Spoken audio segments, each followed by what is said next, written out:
The first race of the 2018 FIM Motocross World Championship season here at the MXGP of Patagonia, Argentina. Kicked off with the MX2 qualifying race. Adam Sterry fell at turn 1, but it was Jorge Prado who led. Up the inside was Thomas Covington, and around the outside was Paul Jonas. Ben Watson gated well as well. He was in 4th place in the early stages. Prado then came under pressure towards the end of the opening lap, was passed by his teammate as Jonas took over the lead. Hunter Lawrence on the new 114 Honda Motorsports there in red and yellow. He made a decent start and he was already in the thick of it, battling around in around 6th place.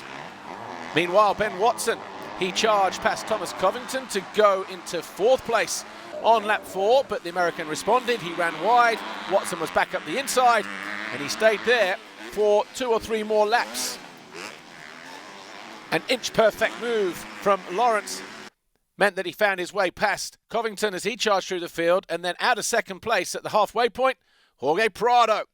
Lucky to pick himself up, but his bike was damaged, the handlebars were bent, the front brake was broken, and he shortly returned to the pits and would not rejoin the race. He will go to the line in 28th place. Riders then got promoted. Later on in the race, though, Calvin Valandren for Team HRC, number 10, went around the outside of Covington as he started to fade. That put Valandren briefly up into 6th place. He would eventually come home in 5th after he found his way past Darian Sanai in the closing stages. It was a great ride for the Khmer Yamaha rider Ben Watson, coming home in 3rd for his best ever qualifying position. Thomas Kjær Olsen here on the Rockstar Energy Husqvarna came home in 2nd, but it was an emphatic victory for Paul Jonas and Red Bull KTM.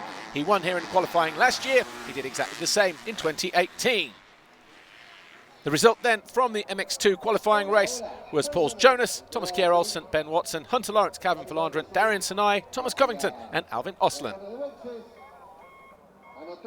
Pretty good start, made a little mistake from the gate, but after I had a pretty good pace, passed pretty quickly Jorge, and I think it was going down in front of me, so rode my own race, felt really good, and you know, it's always nice to be back in Argentina. It's a really nice place, and you know, it's nice to start the year, you know, with a win in a qualifying race, but you know, the main races are tomorrow, so we will still make some changes with my riding, and then looking forward for tomorrow.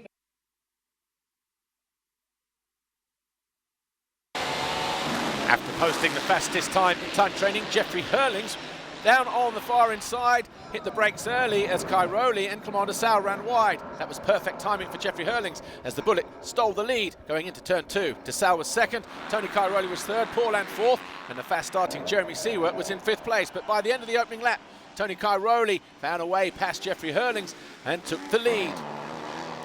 Gauthier Paulin, Julian Lieber and Jeremy Seward battled in the early stages as well. Lieber running straight on, almost taking out the Swiss rider. And then at the start of lap 3, Cairoli got lucky, or was it Jeffrey Hurlings got unlucky? Either way, the Bullet was down on the deck and he picked himself up. He was then down in 6th, 7th position, battling with Jeremy Seward, who was taking nothing from Jeffrey Hurlings. Hurlings then started to make little mistakes. Romain Febvre found his way through as well. And that was a nice little invite for Romain Febvre, the former world champion. After that, he got onto the rear wheel of Seward and Julian Lieber. And as the two played cat and mouse here, it played nicely into the hands of Febvre. First, though, Seward found a way past the Kawasaki rider to get himself up into 5th place. And then this happened. Koldenhoff went down. He was lying in 12th position. He would eventually come home in 18th. Tony Cairoli almost made a similar mistake later on in the race, but managed to save it. 3 or 4 laps from home, Jeremy Van Horebeke on the Monster Energy Yamaha made a move on the Monster Energy Kawasaki of Clement Dessau. That got him into 2nd, and Hurlings was struggling with arm pump in the left hand. Both Max Anstey and Sean Simpson both went through. Tony Cairoli would come home victorious.